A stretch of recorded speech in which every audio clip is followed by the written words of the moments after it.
There are some admirals who it's hard to talk about because they're naturally complex. There are others who it's hard to talk about because there's so much already written about them, you're honestly not sure what you're going to add to the conversation. And there are some it's hard to talk about because they have very little information available about them. There are very few admirals, such as John Rushworth Jellicoe, which managed to be, in a way, all free.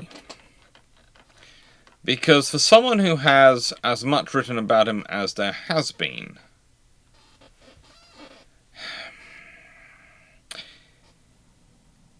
it's kind of hard to find stuff which is truly decent. Truly, truly decent. There's been some interesting stuff recently written about him by Nick Jellicoe, who of course is the grandson of John Jellicoe. And a really interesting, really nice guy. Every time I've met him, he's been absolutely friendly and affable. He really has been. Although I doubt he'd remember me. Because I was a junior academic pottering around at the conference, not one of the big senior luminaries. But the thing is, and this is an important point to realise with all this history and all this discussion, Nick is also his grandson. He's a grandson. And to me, it makes sense that there is, whilst there's a lot of information there which you wouldn't get elsewhere, and there's a lot of family history there you wouldn't get elsewhere, and stories. If I was writing a book about my grandfather, as much as it pains me as a historian to say this, I doubt it would truly be warts and all. Or rather, I mean, my perspective on the warts and all might be coloured by my familial relationship, by my desire to see the position of my grandfather's position in history properly recognised for what it was. I get enough discussion with that about my own father sometimes, let alone my grandfather. But we'll leave that to one side. We'll leave that to one side.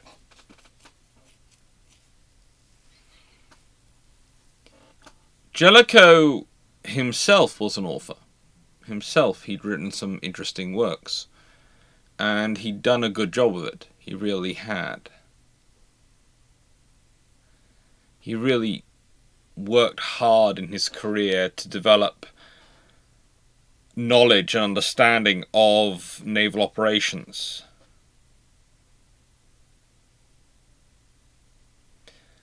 But, and I say this as a fact to remember, Jellicoe was a man of his time. And I think before we get into the leadership decisions that he takes at Jutland and during World War One, I'm not going to get into all of them. I don't want to get into the whole debate of how he basically gets kicked out because the government gets fed up with him being so pessimistic and demanding support to fight the submarine war, when he was also gathering all the data together and actually doing the right thing. It's just he wasn't prepared to paint as rosy a picture as they wanted. And it's interesting enough they get rid of him and they go, well, things are getting better now. Look at how things are going. And everyone's just implementing what he was already doing. He was just not allowing them to say it's already won. He wasn't going to let them plant a flag and say, combat operations are over, we have won, before they'd actually won the battle. He's an honest man, in a time when, frankly, there wasn't much space, perhaps, for honest men. And that's a problem. It's a problem. I would recommend Robert Massey's book, Castle of Steel, that's a good one for giving you a picture of the period. And I would say Reginald Bacon's book, The Life of John Rushworth, Earl Jellicoe, has the advantage of being written by someone who actually knew him and sparred with him. That's when you have something written by a contemporary who actually knew and sparred with the man, it is something special. It's still not perfect. It's never going to be perfect, but there's no such thing as a perfect work. There are the works and their positions and the way they give you a view around things. They give you the ability to view what happened, and to give you perspectives on it, because it's in the round you get true understanding. It truly is in the round you get understanding. One of the other problems for Jellicoe, I would always argue, is that one of the people who really does like to shape history so they have a positive light on it is a guy called Winston Churchill. And there's nothing wrong. Winston Churchill is a very good leader. I'm not saying this. But I will say that a lot of the initial perception and a lot of the way the history was written and recorded and has filtered into institutional memory and cultural memory has come from his perspective of events, which tend to be kind to him. Because he's remembering his thought process at a time and is often justifying it with decisions he's making. I'm going to do a video at some point on the leadership of Winston Churchill. Something to do with VE Day, it makes sense. And he is very good at casting evidence accurately, but in such a light that it gives him reasoning for even his mistakes. Even if that doesn't actually stack up once you start looking at the data in any other way.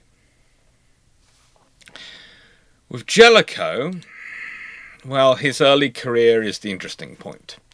It's where it all really starts off and really does get going. He is a battleship man from the beginning. He starts off serving on an ironclad frigate, which, let's be honest, were the battleship postings of their era. They were. They were the vessels to go off and fight battles with, to go and fight the enemy with, to go and fight fleet actions with. I know they're called frigates, I know that's what they're billed as, but let's be honest, HMS Warrior, if you were looking for another phrase to describe her and her utility, it would be battleship. She's there to go and take a battle to enemy fleets on the high seas. But his early career involves action in the way it often does for a 19th century naval officer.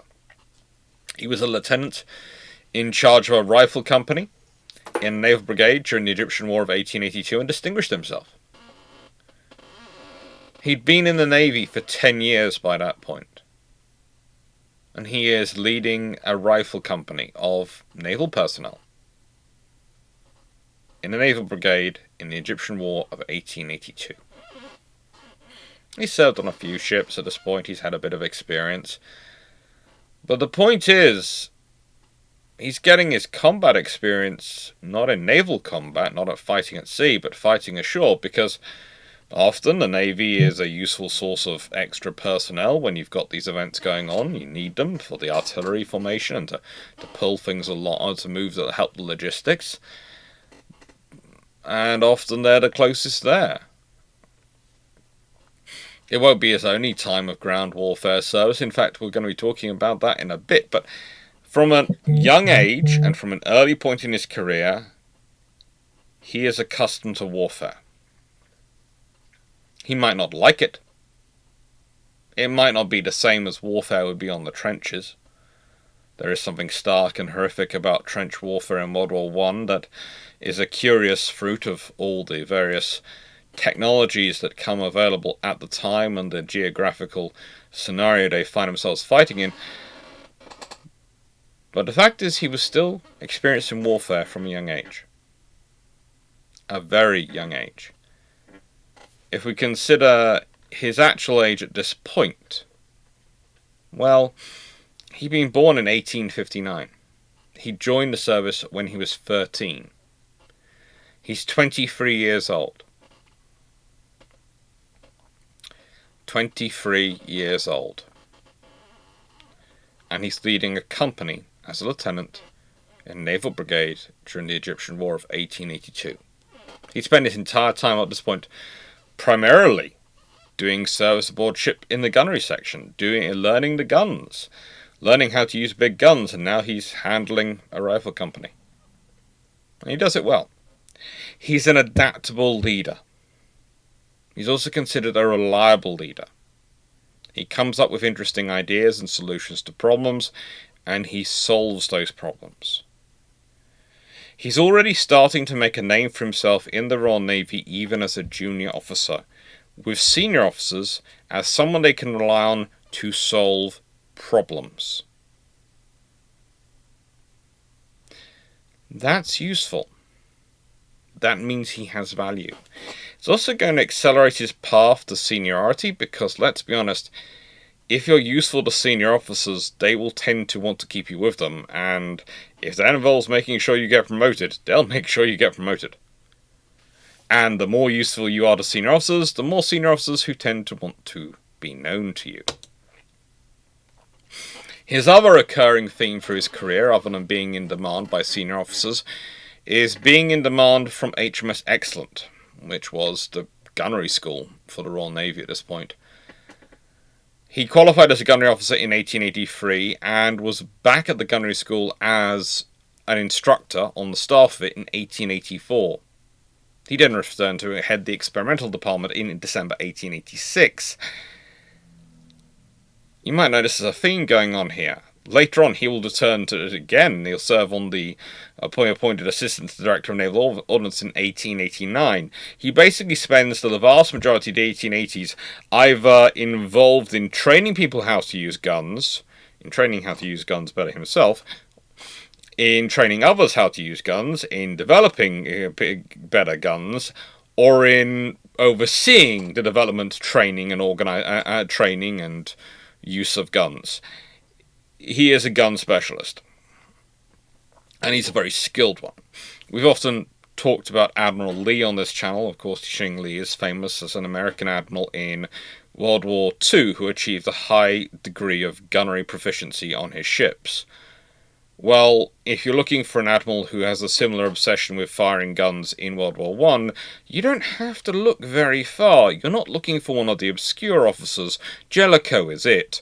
Jellicoe, there is a reason why Jellicoe's flagships consistently are amongst the best, if not the prize-winning bests, of the ships in terms of their gunnery throughout World War I.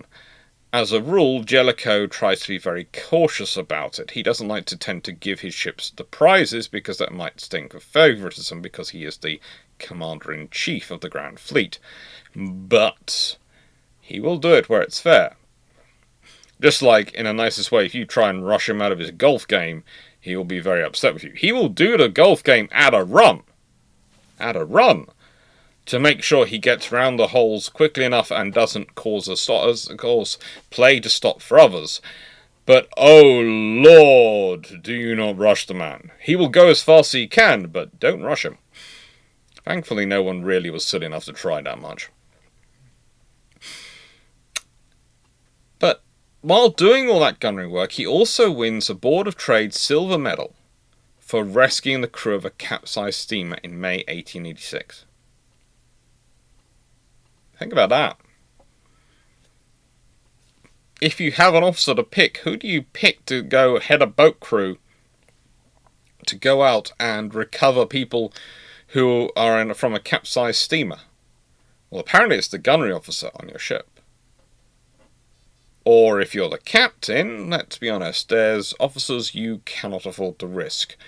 But the officers you're going to look at are your executive officer, your gunnery officer, and your navigation officer. They're your three officers you're probably going to think about in terms of that crisis as being available. Who do you select to go? You select the officer you can most rely on to get the people back and to get your own people back. The captain selected Jellicoe. And he got a very nice Board of Trade silver medal for it. That's something else which should never be in doubt. Jellicoe is a brave, brave man. There are many things he is and many things he isn't, but bravery is one of the things which no one seems to disagree that he has, in copious amounts. But he's also not foolhardy. He has a strong analytical brain and a strong analytical leadership style, and calculated risks are a core part of that leadership, but also coaching personnel in making calculated risks. One interesting theme is when you look at the faction of the Navy he's in, when you look at the leadership he espouses and the leadership he, creates with his staff especially, it's about working together in a logical, analytical way. But occasionally you trust your gut and go with it. And he demonstrates that himself. He trusts his gut sometimes and he goes with it. Again, it works. And when it works, well, you get a lot of praise for it. By June 1891, not yet 32 years old. Think about that, not yet 32 years old. And he'd been promoted to commander. He was assigned first to the Sans-Peel in the Mediterranean Fleet, and then eventually he's transferred to her sister, the Victoria. The other slipper. Starts off on one slipper, transfers to the other one. And the Victoria was the flagship of the then Vice Admiral Sir George Tryon. And Tryon, Tryon, was Commander-in-Chief of the Mediterranean Fleet and was probably considered one of the best admirals of the era for the Royal Navy, if not the best. He was at the forefront of a group which were trying to promote the Royal Navy becoming a more thinking organisation, where officers would exercise independence of command. It was the same worries of officers which would later lead to the whole remarks about how Nelson wouldn't manage to become an officer in the Royal Navy in this period, and sort of things like that. The Royal Navy had, how do I put it slightly, like most organisations do in peacetime, in their terms of military organisations, had become rather too focused on paperwork, spit and polish, and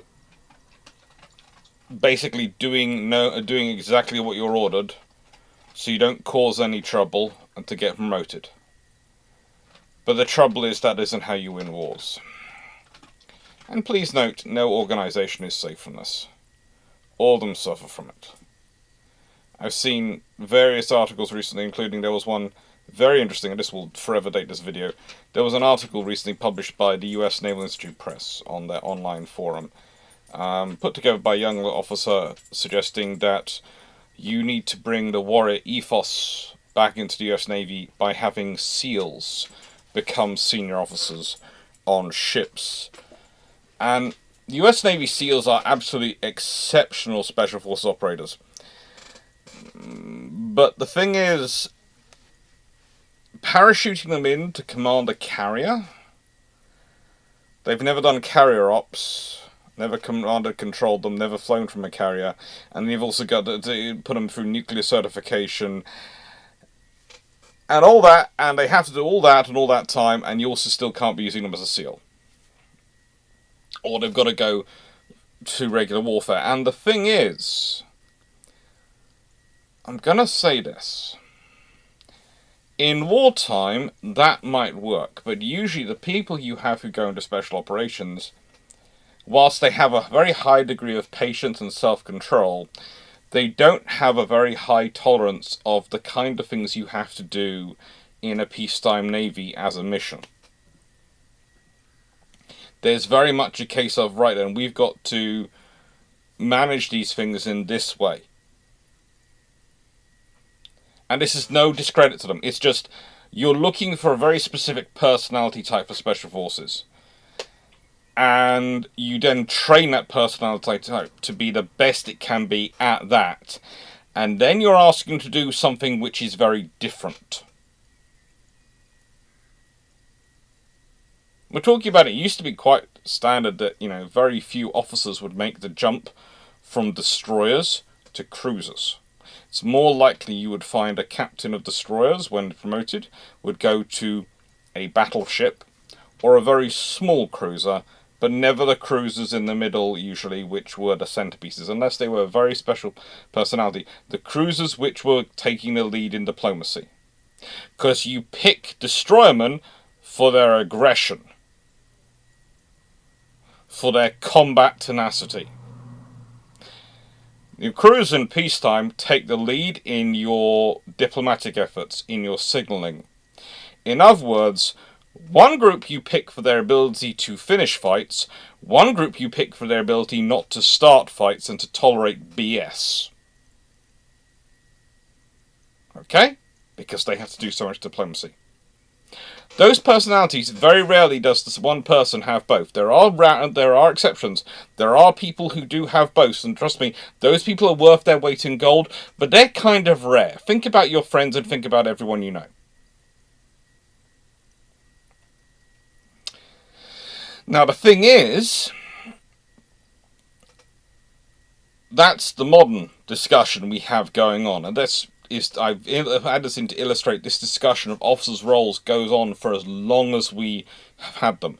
Jellicoe is very interesting, because he's managed to be promoted in a scenario where you're basically supposed to be towing the line, but is still demonstrating and consistently delivering his own independent thinking. In other words, he's that exception. He's able to tolerate and manage the BS, manage the stuff which is necessary to make everyone happy that he can fit in, but is also still excelling enough in being an independent thinker, in being an independent workhorse, in going off and trying to come up with his own ideas and delivering on these projects, that he's getting promoted for that.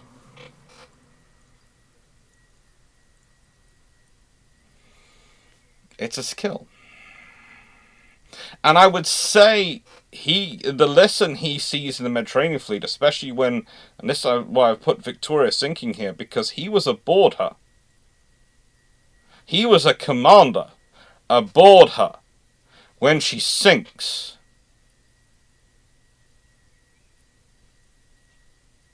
He survives.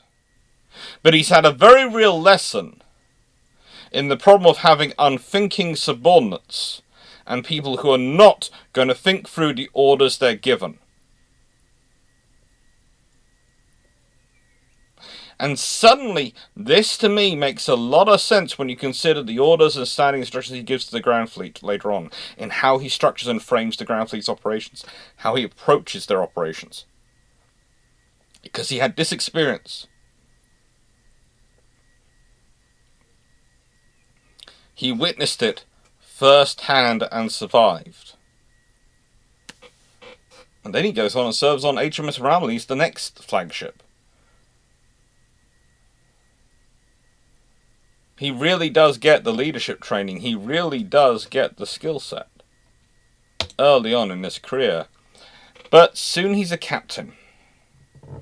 And his first job as captain, well, rather unsurprisingly, it's a member of the Royal Navy's, or rather the Admiralty's, Ordnance Committee. Yeah. He gets that for a while. Then he goes and takes on HMS Centurion. And while serving as her captain, he also serves as Chief of Staff. So, Flag Captain and Chief of Staff to Vice Admiral Sir Edward Seymour during the Seymour expedition, which is one of the earlier attempts to receive the siege of legations at Peking during the Boxer Rebellion. In a later attempt to relieve the siege, he's actually wounded during the Battle of Baikang, and honestly, he's not just told by the doctor he's going to die. They literally bring the Bish, the chaplain, in to tell him he's going to die. And Jellicoe goes, "Frigga that. I'm not dying. I've got Centurion to get home." Literally, his whole discussion seems to be he's got to get his ship home. He's got to get his ship home. And he's not married yet, so he's not being motivated by Dad, although he will soon be married, and he will have 6 children with his spouse, Florence Crazier. But that's not till 1902. Back in this point, in 1900, he's not married. So all he's thinking of, and it's not a bad thing necessarily, is his ship, and not letting another captain take it home. And so he gets better. And he does take a Centurion home. When she returns to the UK in August 1901, he's there. He takes her home. Then he goes on leave. And the Royal Navy's told he needs some time off. And they do consider giving him time off, but he won't take it. And frankly, this is the point at which we are really saved by not Admiral Fisher, no one like that, by someone who's far less famous but should be more famous than he actually is, Rear Admiral William May, who was the 3rd Sea Lord and controlled the Navy at that point. Because he turns around and goes, "So Jellicoe's not going to... we managed to pay him off in August. We've managed to keep him basically resting for September, October, November, December, January. It is now February. The guy is about to cause us trouble. Okay, you're going to become my naval assistant." What does that do? Well, it's kind of a free-flowing position. For some officers, it's been absolutely no work. But for Jellicoe, he turns it into a learning experience par excellence, and basically is the Deputy 3rd Sea Lord and Deputy Controller of the Navy for the next few months. But the thing is, he does that until he's given command of HMS Drake in August 1903. And sent off to the North American West Indies Station. So he does that for a little over 18 months. During that time, of course, he does get married.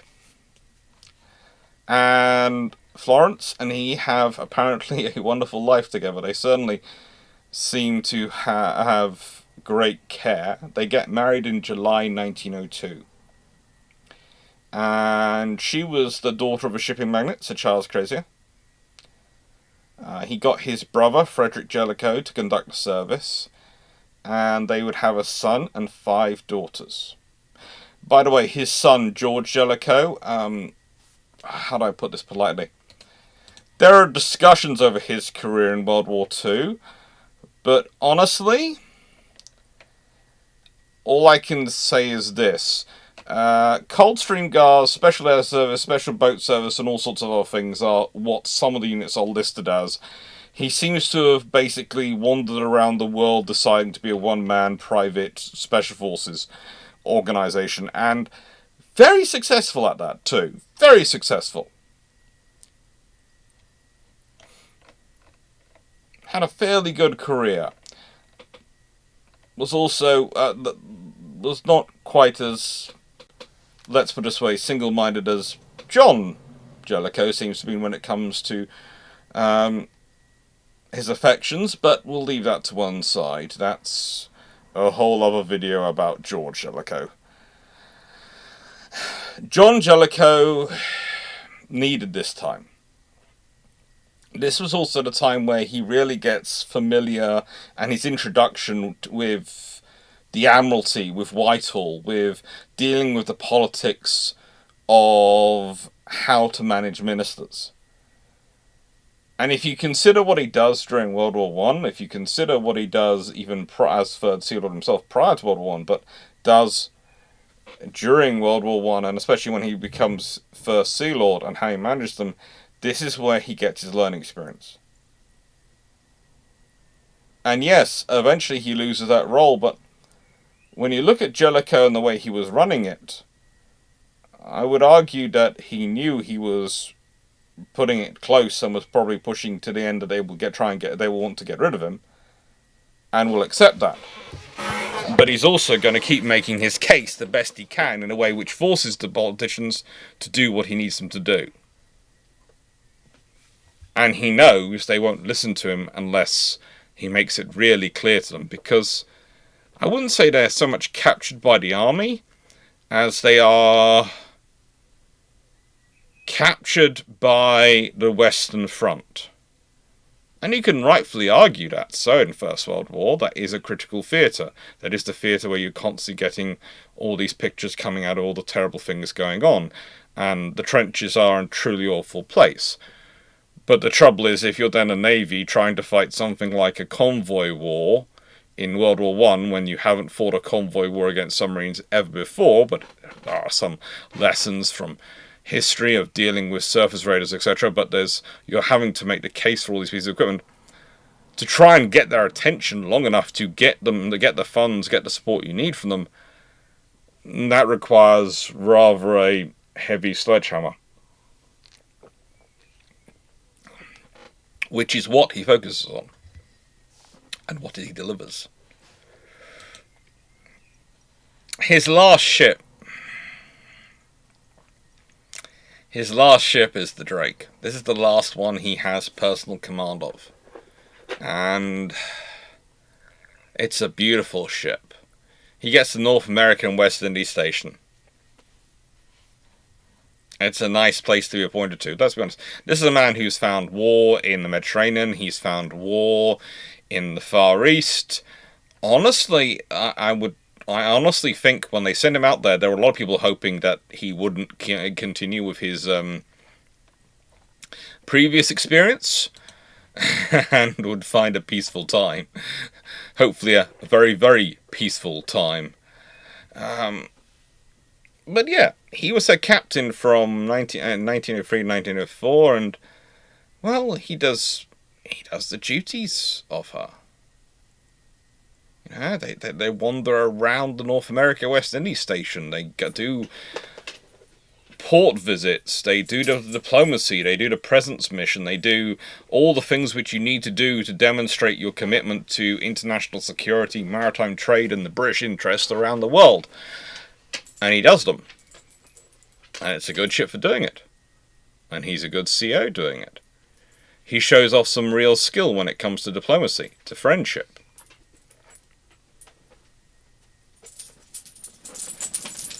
And to building good relations. And honestly, I think this is when he finally gets to sort of get into the groove as a captain, because this is also the first time he has a private ship. Every other time, think about his other command, Centurion. It was a flagship for most of its time. He was dealing with senior officers. He was having to lead troops and fight in peak in China. He wasn't getting to do what he wanted to do. He wasn't getting to command a ship. That's what a Royal Navy officer wants to do. They want to command their ship, but he wasn't getting that. He was having other duties. So it's time for the Shameless book plug, and first of all I have to explain why did this video not show up last week. It was recorded last week, but it didn't show up last week. Well, for starters, it was going to be horribly late, because I wasn't happy with it. Secondly, it was going to be horribly late because I kept getting distracted because we had issues going through with the other house. For those who aren't interested, just skip ahead. For those who are interested, of course, we moved house last year. The house in Epsom still hadn't sold yet. We started receiving offers, and there was stuff going backwards and forwards, and hopefully it will have sold by soon. But yeah, that was happening during those couple of days, and there was umming and ahhing where I was going to have to drive up to it to fix into things and all those stuff. And yeah, it just didn't come together in time, and I prefer to take my time and produce something which I was happy with. And yeah, get it up maybe a bit later. So I apologise for that. But I also thought that does mean that this will go out on the same week as Sheer, and they'll both have gone out together, and one will go out on the Tuesday, one will go out on the Wednesday, and that seems good. I don't produce videos on a Monday now because I've learned my lesson. They never did any good. For some reason, Monday videos never got anywhere. In fact, when I was looking at my results, and this is an interesting thing, when I was looking at my results, my details of, my analytics, all the videos which were dragging down my average, the ones at the bottom were all Monday produced videos. So I stopped it. And suddenly things started getting better. So videos on a Monday, for some reason, go nowhere. I'm sure there are channels for whom they work, but for me, they don't. Anyway, thank you very much, and apologies for that. Thank you again for all the support which makes this channel possible. All the people who do the super chat, super thanks, patron, memberships, all those things, they really do help the channel grow and help the channel be possible, because without it, I wouldn't be having the computer I'm using right now, I wouldn't be having all the stuff, being able to spare the time to do this stuff. And I wouldn't have the funding for me doing my research. And all that is thanks to you, so thank you. You're what makes my entire career possible. Which is a scary thought, and would have been something which would actually terrified and confused me 10 years ago, but now after doing this for 5 years, it seems rather natural. With that being said, let's consider the leadership of Jellicoe. Probably the biggest what-if of naval warfare from prior to World War I is if this artillery expert, this gunnery expert, this officer who has got an absolute passion for gunnery quality had got his way over shell redesign and shell testing and armour testing. As it was, when he was 3rd Sea Lord, he was not trusting of it at all. In fact, one of the arguments he uses for upgrading to the 13.5-inch gun, for upgrading to the super dreadnoughts of the Orions, and for pushing through, was that he didn't have as much faith in the stopping power of the 12-inch guns and the systems they had in place as was marketed. He just didn't have it. He believed you needed more firepower. He believed you needed more capability. And he was working on this in every level.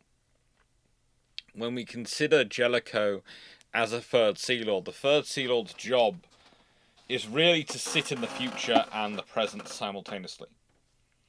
Because they are designing ships which are going to be in service for the next 20 odd years.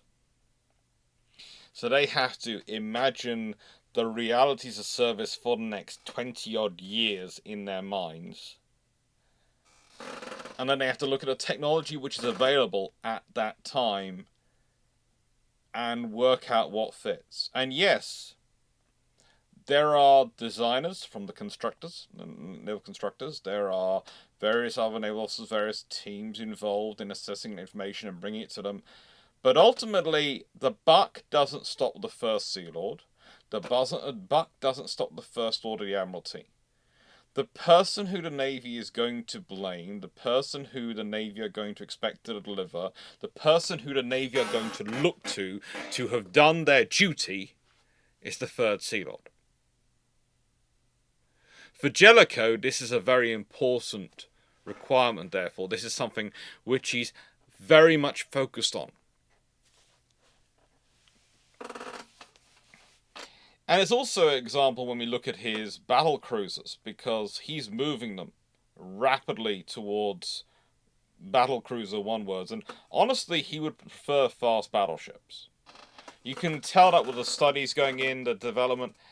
Again, if Jellicoe, it's one of those really interesting pieces of history, again, is what happens if Jellicoe manages to stay 3rd Sea Lord for a while? If they do with him like they do with Henderson, instead of going, right then, to get your seniority, we're going to promote you in place as 3rd Sea Lord, rather than pushing up to a different post and a different role. Admittedly, he did need sea time if he was going to end up being in charge of the Grand Fleet when he was, although he wasn't happy with the way he was put in charge of the Grand Fleet. He was very upset with the way his predecessor in charge of the home fleet, or Channel Squadron, or Channel Fleet was treated. But we'll leave that to one side. And he felt Churchill didn't handle that well, and honestly, that was on Fisher's insistence, and neither of them really handled that well.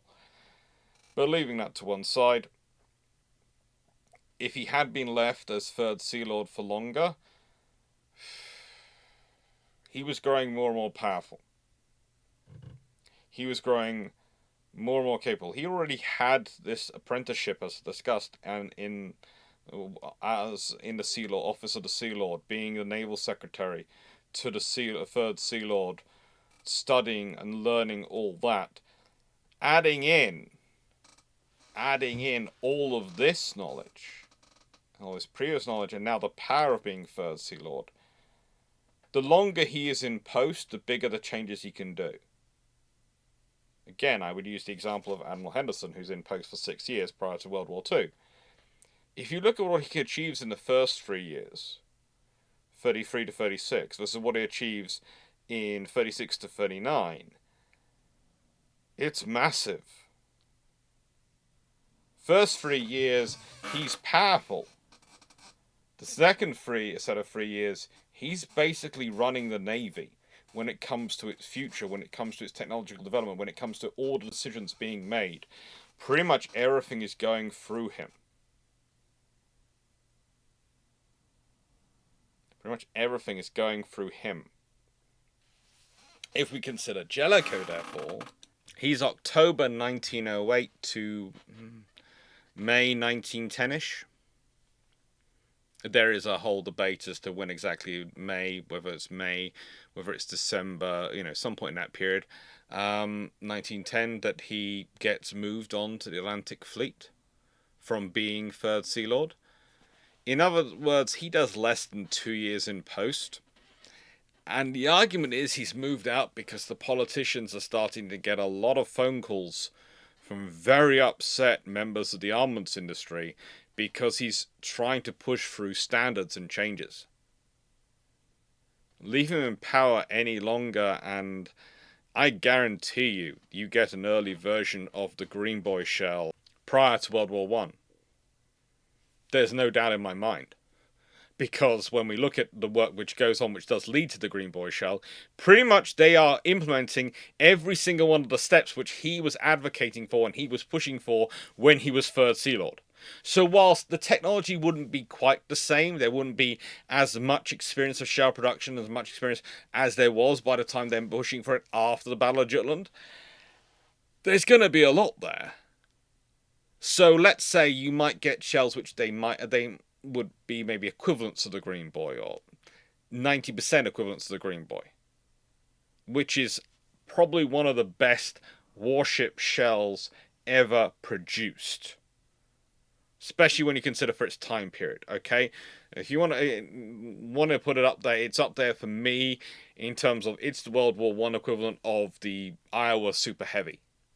It really is, in terms of being an absolutely exceptional for its period shell.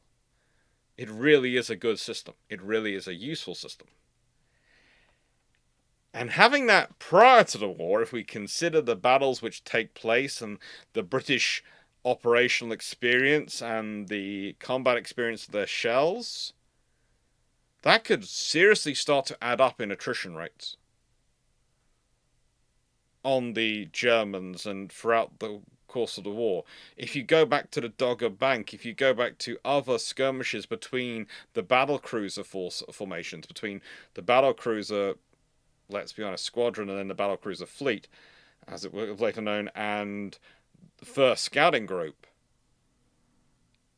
if there are losses earlier on, if there are more losses earlier on in first scouting group, that could change the entirety of the course of World War I. But that doesn't happen.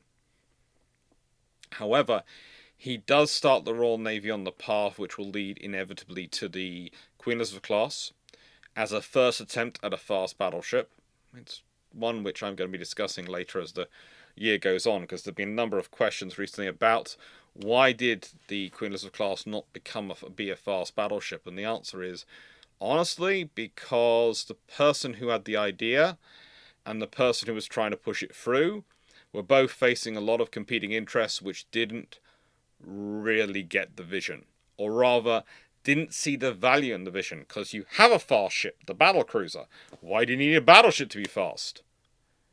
Well, it's obvious to you or I, maybe listening to us think this through, but to someone who's a salesman who wants to sell you both a battleship and a battlecruiser, and can charge you a lot more for a battlecruiser because of its speed, there might be the idea, well, hang on, if you're just getting fast battleships, you might not want the battlecruiser as well, and, that might lose me some contracts and orders. There's always the worries. But he is doing his best prior to World War One to prepare the Royal Navy for what's coming. And he really does a lot of hard work on this front. But yes, once war breaks out, very quickly he finds himself in command of the North Sea, in command of the Royal Navy's premier fighting force, the Grand Fleet, which is the single largest concentration of seaborne firepower the world had ever seen at that point. You could go back in time from World War One, and there is not a single fleet in the world history which would have been able to match the Grand Fleet for firepower. The fact is that even, honestly, the High Seas Fleet couldn't. It's an interesting discussion I've got into recently with someone in the comments, because we talked about the High Seas Fleet, and they seem to think if Britain had pushed their ships harder, had tried to push the technology further, Britain would have got into economic issues, and Germany wouldn't have. And, well, as I discussed in Building the Fleets for Jutland in a whole video about that, the Germans were already in trouble when it came to the economics of naval spending. They were already being forced to make compromises on their fleet structure because they couldn't afford the money they were spending. They couldn't raise their budget anymore because they kept getting into trouble with the army. The Royal Navy spends even more money. The Royal Navy grows even bigger. Yeah, the British government's not going to be happy because they always want to save money, but they'll spend the money. Remember, this is the same government for which there was a battle between the Treasury and the Navy over spending. The Treasury wanted 4 ships, the Navy wanted 6, they compromised on 8. That's the R class. That's the period we're talking about. It's weird. It's wackadoodle. It's crazy. But that's the thing. For going back in time, there's not a single fleet more powerful before it than the Grand Fleet. And this is what Jellicoe's in charge of. This is the instrument he's in charge of forging into a solid instrument. This is why he spends the first few months of his period of World War One basically building that fleet into a fleet, making it into an organized force. And this is what he looks like prior to the war, and this is what he looks like after the war.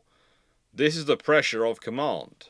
This is the pressure of making that fleet into the instrument he needs it to be. And it's hard to emphasize how important forming that instrument up was, because we're talking about a fleet of 160 ships, which by Jutland would have, 28 dreadnoughts with it, 28 dreadnought battleships with it, but would have 32 on that roster.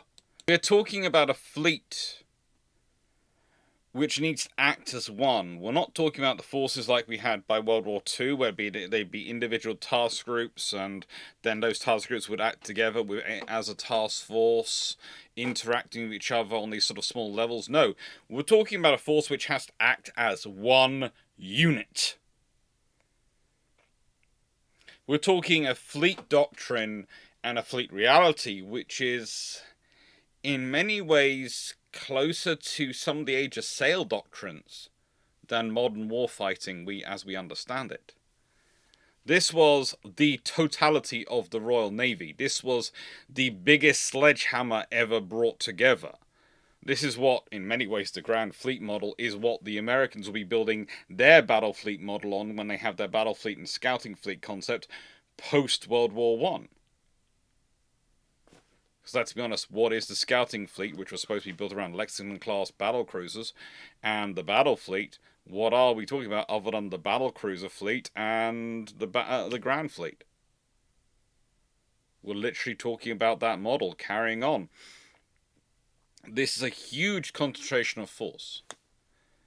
And it had never been used like that. Even the Royal Navy, which had all these ships, they hadn't exercised such a huge force together on a regular basis. It'd be far too expensive. There'd be far too many problems. Besides, you need ships off in the Mediterranean, you need ships off in the home fleet, you need ships off around the world doing the duties around the world. It's only during wartime and a war where you have a very distinct area of operations where you need such assets to be concentrated that you can afford to have such a force put together. And so he has to spend his time building this force up, testing it, strengthening it, tailoring it, getting it used to work together. How was that working together came out very weird, didn't it? Because for some reason I emphasized the work, but needs to be work, and to work it needs to work together. It does need to be working together. So, and this force doesn't come from nowhere. It's been built up over years. There's also expertise in there, but again, using this force. Think about his lessons from Tyron of seeing what happens when you don't have captains actually thinking when you're giving instructions. You can't afford to have any captains like that in this scenario, in such a large fleet. Churchill, as famously, has to quote that Jellicoe is the only man who could lose the war in an afternoon. Honestly, there are two who could lose the war in an afternoon, Jellicoe and Scheer. There are two. If either of their fleets are taken out, then the war is pretty much over. Because if the German High Seas Fleet can do a full circumference around the UK, then the blockade would be completed the UK. And if the British can push into the Baltic and blockade Germany in the Baltic because the High Seas Fleet is no more, then it's much the same for Germany. The little flow of supplies they get through the Baltic are essential. And that means you have to be sure your fleet is not going to make any stupid mistakes. This is one of the things we're going to talk about as we get into Jutland. People criticize him for not necessarily being aggressive enough, and even I will say that he could have probably been more aggressive. But, in his defense, no one can really critique him for making any mistakes. And his force doesn't make mistakes. There's no ships bashing into each other. There's no disorganization. These ships execute their orders like a finely well-oiled machine, like a finely precision performance of drill. When he gives his orders, they execute them, and he gets them executed on point exactly when he wants them to. And that comes down to his training. That comes down to his leadership. That comes down to the staff work and the organization he builds. Because this is the thing, the Grand Fleet doesn't exist before August 1914. It doesn't exist until George Callaghan has been kicked out of running the home fleet by Winston Churchill, much to Jellicoe's display of pleasure. Jellicoe's promoted to full admiral and put in charge. And suddenly, he has to take a fleet which is not the home fleet, it's not the Channel Fleet, it's not any of the existing forces, it's far bigger than them. And he has to fuse it together.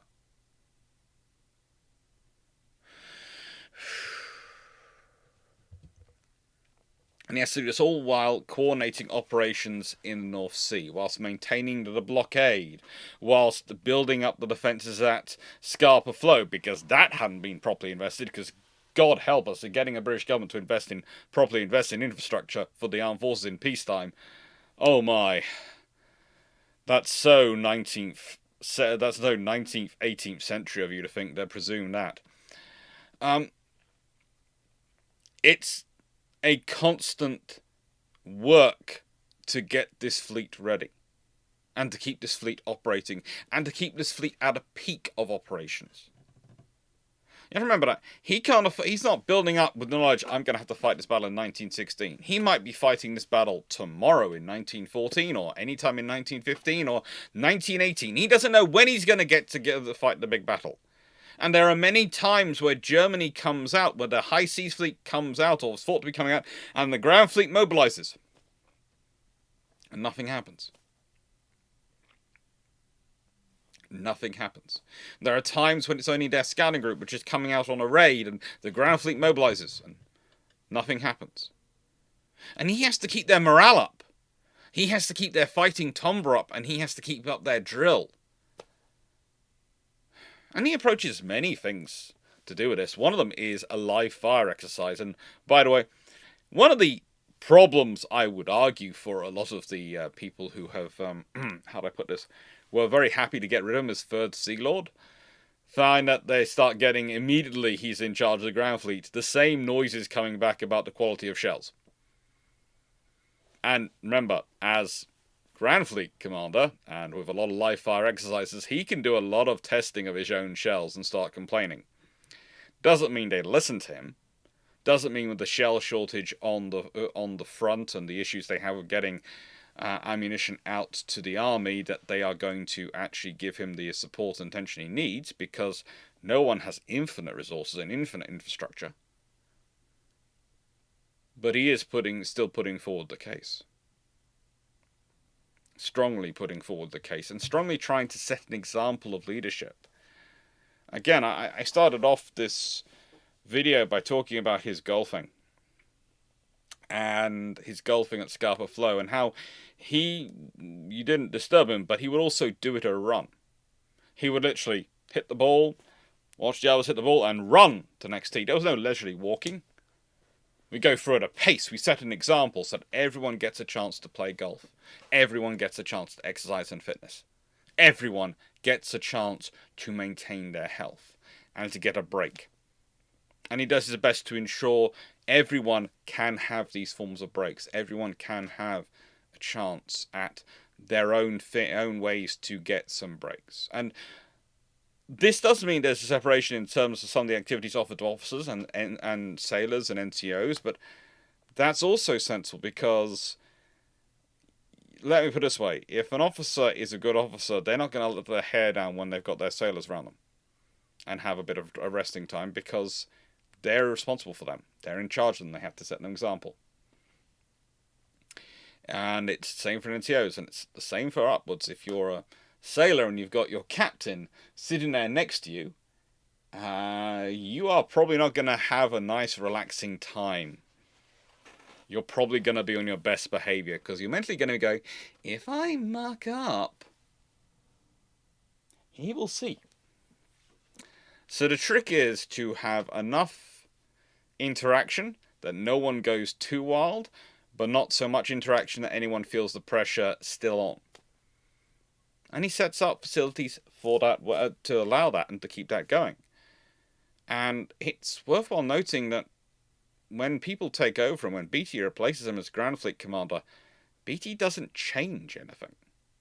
BT doesn't go, oh, this is not going to work, or doesn't think I can do better. Admittedly, he doesn't really care about those things, but he just lets them keep going, and they help the Grand Fleet keep going as it grows and as it absorbs American ships and all sorts of vessels into it to grow its strength.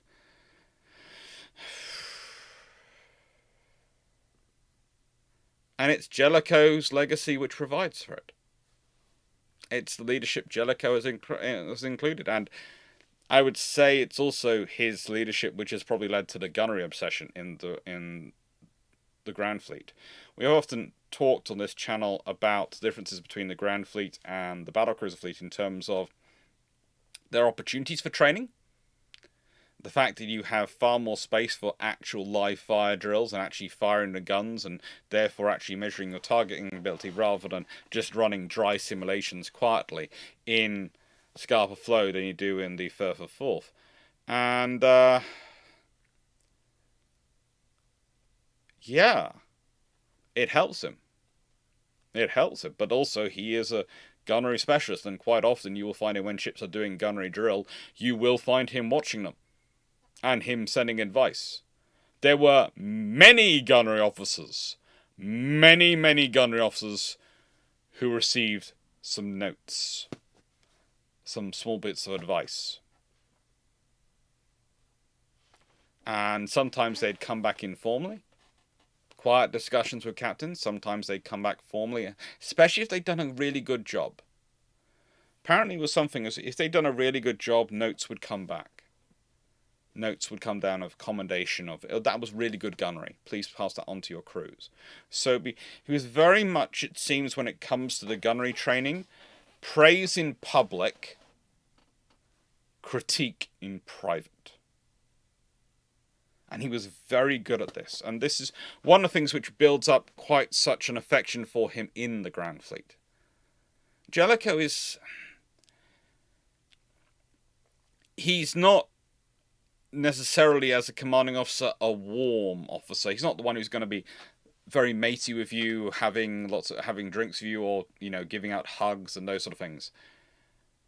But he was very much a respected officer who was trusted by his crews, that he had their best interests at heart, that he would work hard for them, that he would make the right decisions when it came down to it, and that he would praise them when they did a good job and help them be better when they didn't. And that spirit is what goes into, and is how he managed to do all he does at the Battle of Jutland. Now, Jutland is a battle where you see both Jellicoe's strengths and weaknesses as a leader come to fore. I always find it annoying when people try and presume a leader has to be perfect. They're not. They're going to be human. They are going to be human. Jellicoe's strengths as a leader are certainly his ability to analyse and to work out the evidence and the information that explains some of the actions he does even when he doesn't have the correct information, doesn't have the information coming in. You know, his performance in crossing the T of the German fleet twice is devastating, and if the shells had been working as he'd hoped they would be, as if they'd listened to him, then honestly we'd probably be remembering the Battle of Jutland very differently. It wouldn't have been a romping, stomping, overwhelming annihilation, but it probably would have been fairly close to such a large victory in terms of the shells working that we would have been having a very different discussion about it. If you consider the way things like the Segelitz limp home into Germany and consider some of the other ships and the sheer amount of damage they suffered, if the shells had been going off as they were supposed to, and had been penetrating as they were supposed to and acting as they were supposed to, then it wouldn't look as it wouldn't look the way it does. But saying that, whilst yes, he loses vessels attached to 3rd Battlecruiser Squadron, he loses those who are attached to the Grand Fleet. When we look at the battleships, which he'd had for the longest, and he'd been personally responsible for training the whole time, they don't get lost. There isn't a single one of them which is gone. And again, why was 3rd Battlecruiser Squadron with him? Why were the battlecruisers being sent up to him? To get his gunnery training. Yes, there is the advantages of Scapa Flow versus the 4th. Yes, and that is one of the reasons. But also, he is the one being sent to try and, they're being sent to him to be taken care of, to be improved, to be brought up to the standards they need to be. And that's good. That shows his value. But his weaknesses are such an analytical, mathematical mind. For example, when the Germans do a battle turn away, which is supposed to be covered by smoke and torpedo and destroyers, or in their case, of course, they're torpedo boats, launching torpedoes, he has the mathematical certainty that he could lose his ships in that. He will lose ships. And whilst he might win the battle, he's also worked out in his time that he doesn't think the Germans will be able to get home that night, so he can fight them again the next day.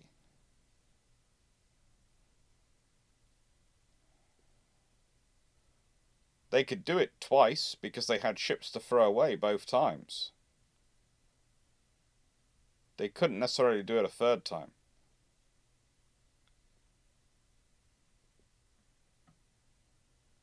And Scheer knows he can't pull that maneuver off a third time.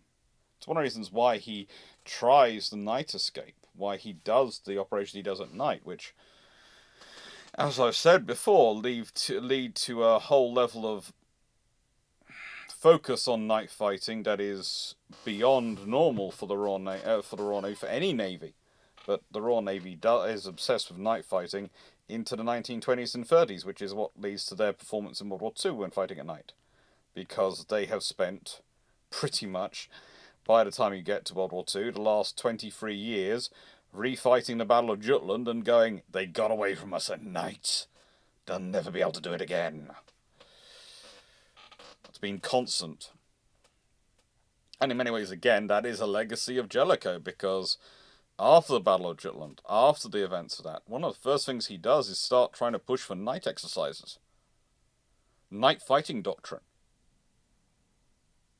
It's a constant thing with them. It's this will not be tolerated to happen again. And the point about the Battle of Jutland is you have the information flowing to him from different sources. You have different people sticking their oar in, and that causes all sorts of problems at different points. Different people trying to, be of service. You famously, of course, have the very nice operations officer who wanders into the intelligence department and goes, where is this call sign? It's Scheer's call sign he uses when he's in harbour. It's not the one he uses when he's at sea. And of course he's told, well, it's in harbour. Of course it is, idiot. Why would you ask about that? Carry on, we're busy.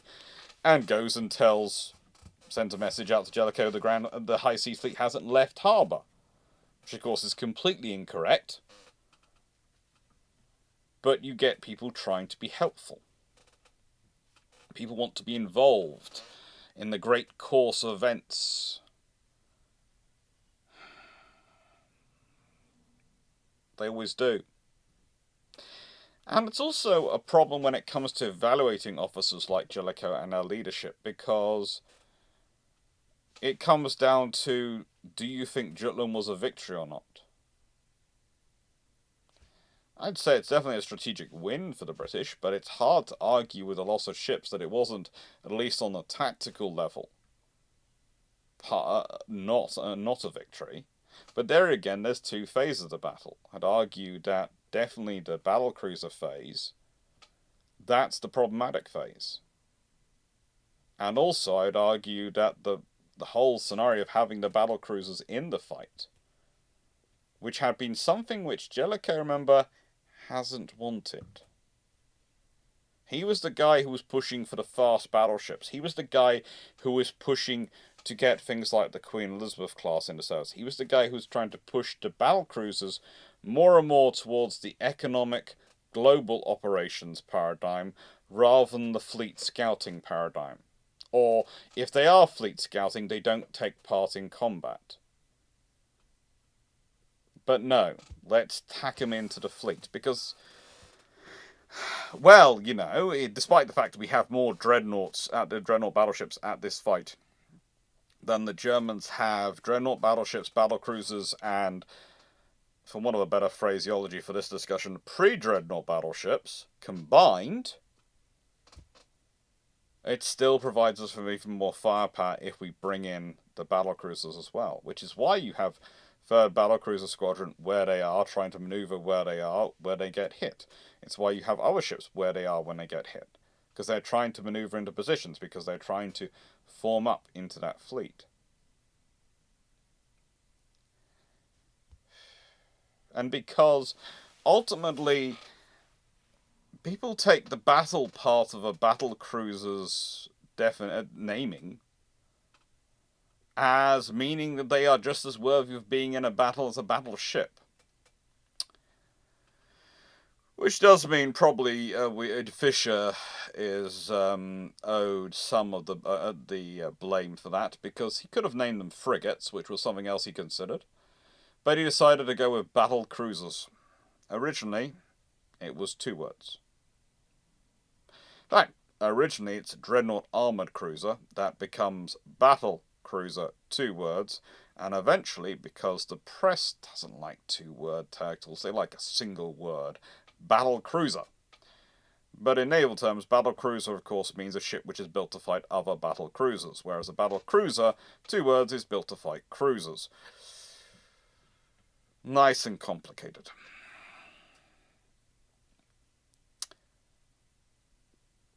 This battle was really bad if you were a battle cruiser. It was really bad. It's really not something you want to be in. There's far too many shells coming around, and if you're formed up doing fleet tactics, you have to conform with the fleet. You have to operate as part of the fleet. You can't use your speed and maneuverability to your advantage, and that is the whole point. A battle cruiser exchanges the security of armor and subdivision for the security of speed and maneuverability. That's what it's changing its benefits security towards.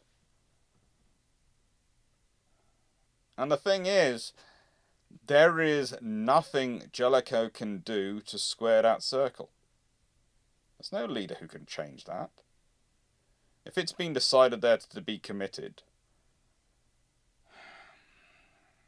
he had enough fights with the fact that he left roughly 4 of his dreadnought battleships behind.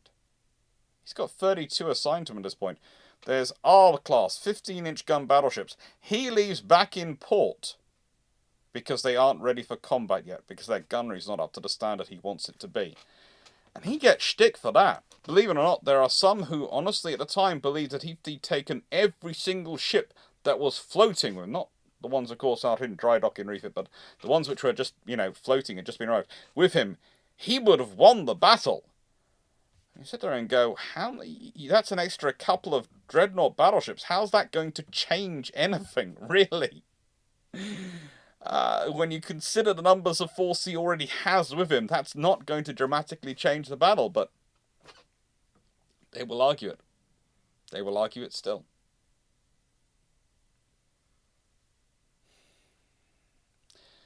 Ultimately, his analysis of the information he's getting allows him to cross the T twice. His leadership beforehand and the training he's given his fleet means that they can execute that maneuver. So he has the timing, judgment, and he has the instrument with which to execute those maneuvers. The same analytical leadership which he's always done, the same belief in information-led decision-making, is what leads him to also turn away when he thinks that there is too much of a risk of torpedoes. Because for him, it's a mathematical certainty of loss. And as long as he drives the Germans from the sea and doesn't lose control of the sea, as long as he retains control, Britain can still enforce the blockade on Germany and can still, most importantly, will not be blockaded by surface ships themselves, he doesn't lose. And if that's your bare minimum you're prepared to accept, that makes you very cautious to an extent in your decision making, because you've got your whole basis of security is based on your superiority of numbers and your spirit of training and things that your situation allows you. That means you have to maintain those things. That means you have to maintain them. But it's not easy to do so. It's really not easy to do so.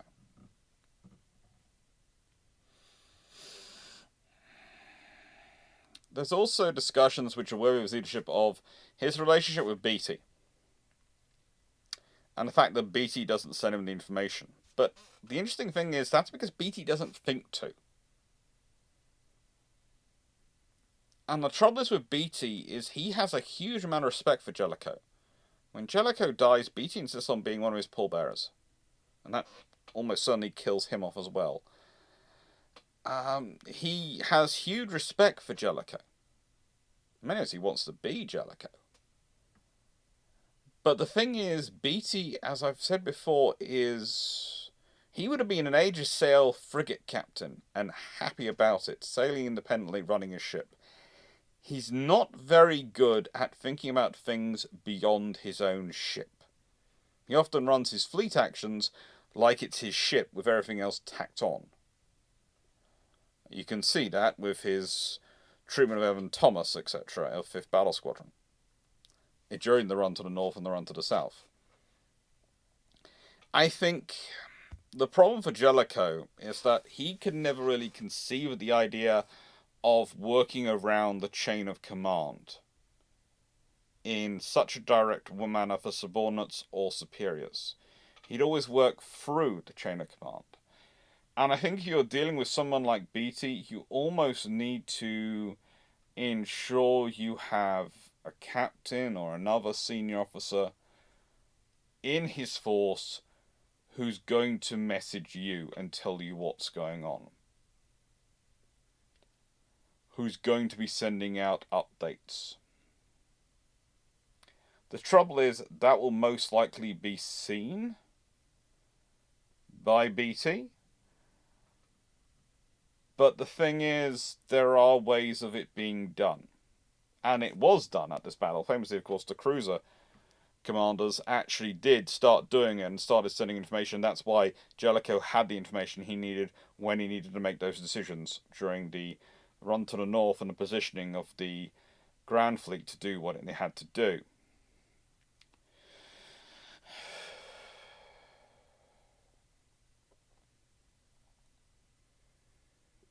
And that's a fight.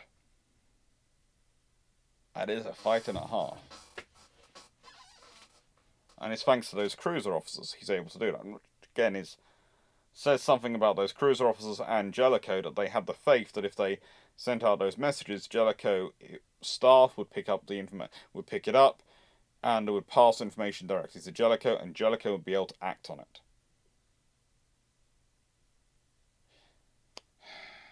But still.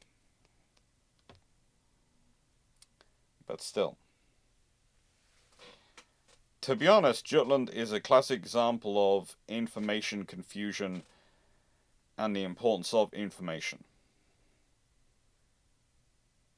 And the trouble is with having an analytical style leadership is it's often very difficult to know when you've got too much information or too little information.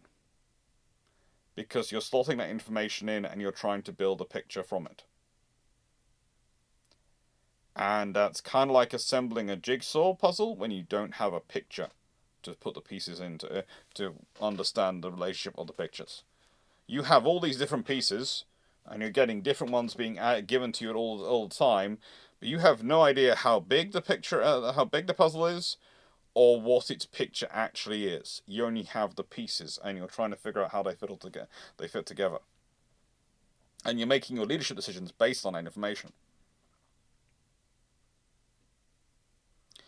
For an analytical leadership style, which is what Jellicoe had, there are fors and against in that situation.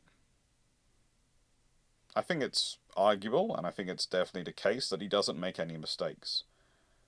But he also doesn't take the risks which could have allowed him to achieve greatness, and I think that's probably because of the way he's analysing that image, and he's trying to work it all out. And the value he places on his fleet's survival as a whole force. With that being said, let's consider his legacy. Jellicoe's legacy as a leader. It's complicated. It's complicated in some ways because he's used as a political scapegoat for a lot of the decision making made around the submarine war in World War I. It's complicated because of the desire of some to put the blame for Jutland on him, and that's ascribing blame when really you shouldn't be. I will ascribe problems to BT, and the result of Jutland is probably down to his lack of communication. But that's not the same as blaming him, because the enemy always gets a vote. It's more in this way, critiquing him because he's just not that good. When it comes to communicating, he doesn't think in terms of BT. But Jellicoe does a lot of thinking for both of them. And I think, honestly, the legacy for Jellicoe comes about when we look in World War II, when we look at the leadership of the senior officers in World War II, and in terms of the Royal Navy. We look at the Royal Navy officers to this day. What is the model they're going for? Are they the dashing hero types, or are they the quiet professionals? Are they the bluff and bluster, or are they the analytical thinkers? I would argue the modern Royal Navy, the modern naval leadership, owes more to the legacy of Jellicoe and his style of management and what he built up the Grand Fleet with than anything else. His leadership is what drives a lot of reforms, a lot of the improvements and developments during the 1920s and 30s, and then, of course, is built upon in World War II. And yes, we have, as theoretically, the antithesis to this, the destroyermen. But the destroyermen might be the most aggressive personnel you can find in the Royal Navy, bundled up and given license to be as aggressive as they wish to be. But at the same point, and it's always necessary to understand this, at the same point, they are also the most calculating risk takers you will ever find. In many ways, they are one extreme of the Jellicoe paradigm of operational analysis and of leadership. They are always analysing the circumstances going on around them, looking for an edge and how to exploit it. And preferably in the most aggressive manner possible to dominate their opponent. That's Jellicoe, but Jellicoe given freedom. You see, Jellicoe spends his life in large ships because his analytical ability and mathematical ability mean that his gunnery is always going to be top notch, and they want him with the big guns so he can guarantee the big kills. But after the legacy of the Harwich Force, you can suddenly take minds like that and you put them in a destroyer force and see what's going to come about. And that is what they do. In World War II, you've got a direct parallel to Jellicoe. A guy called Cunningham. Who actually, after Matapan, removes himself from the sea. He needs to coordinate so many different task forces, so many different groups going on. He can't command from a warship. He has to stay in Alexandria. He has to stay in a base where he has all the requisite communications. Where he can map everything out. Where he can bring together all the different information sources. And honestly, when we're talking about Jellicoe, there is a good argument that if he'd had better, more reliable communication systems and more reliable ability to influence events, he would have done the same thing. He'd have set up a headquarters ashore somewhere in the UK, somewhere on the East Coast, probably. With good radio signalling for the entirety of the North Sea. And to be able to transmit out around and coordinate things. And would have literally been looking at a large map and giving orders. And as much as he would like to be where the gun smoke was, to be where the action is, to be leading from the front, as he had throughout his career, he would know that by sitting there and getting information in and making decisions, that would have been the best way to influence events. But the thing is, the comms weren't there at the time. The radios, as good as they were not there at the time. You weren't able to do that in World War I. 24 plus years later, you can do that.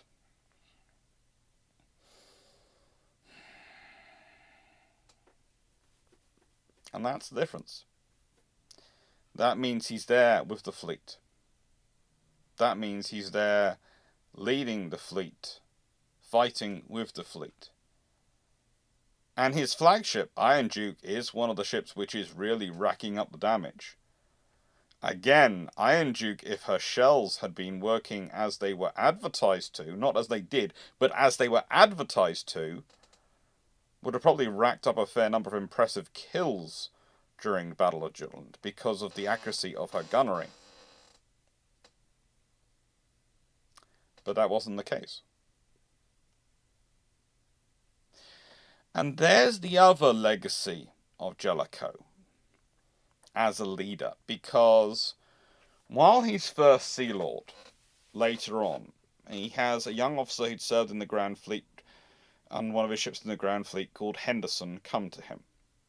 And Henderson's who does the analysis for him on the convoys, well, on the submarine war, which allows him to introduce convoys. And Henderson is, of course, who will later build the Royal Navy for World War II. And that is possible because of the training of Jellicoe in how to manage the politicians. I would say Henderson is better at it than Jellicoe ever was.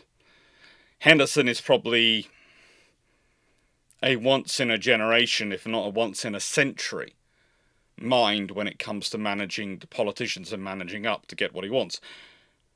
But he learns that from Jellicoe. And we can go through other senior officers through the 1920s and 30s who are working for the Royal Navy, who are fulfilling roles for the Royal Navy, and find his legacy.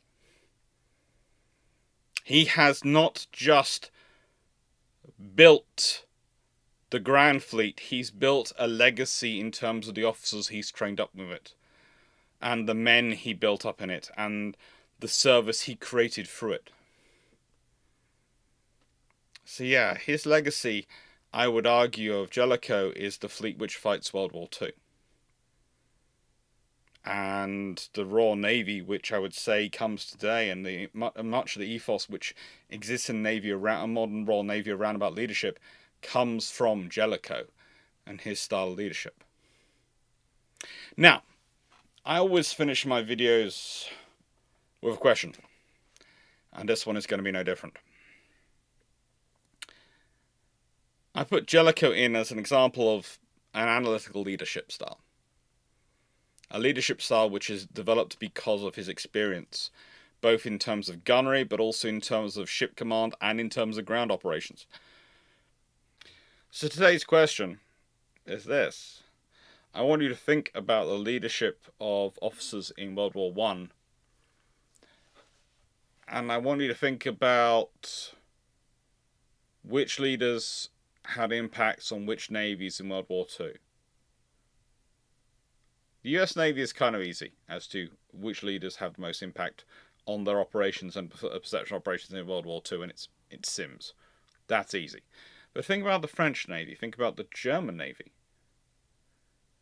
Think about all the navies that fought in World War I, and think about how they experienced World War II. Think about which officers are the ones who pass on the most of their leadership style to that next generation of warfighters. Or rather, next generation of World War fighters. What we got coming up? This video is going to come out on the 13th, and Sheer is going to come out on the 14th. Sheer is coming out tomorrow when this video comes out. I hope you enjoy it. I basically decided to move them both into this week because, as I've said before when talking about this video, the VE Day stuff were just soaking up the logarithm, and I should have really thought about it. When I was setting up this year in advance, I should have thought it through. I wanted to do this whole month about Jutland, and it would have worked for the other 3 weeks a month, but I should have thought for Jellicoe, I should have changed around and changed the 6th to something like Winston Churchill or something like that, because it had to be something to do with VE Day for it to work. Anyway, thank you very much for watching. If you liked the video, please do like, share and subscribe. It really does help the channel grow, and just thank you for all your support and for making this possible. Take care.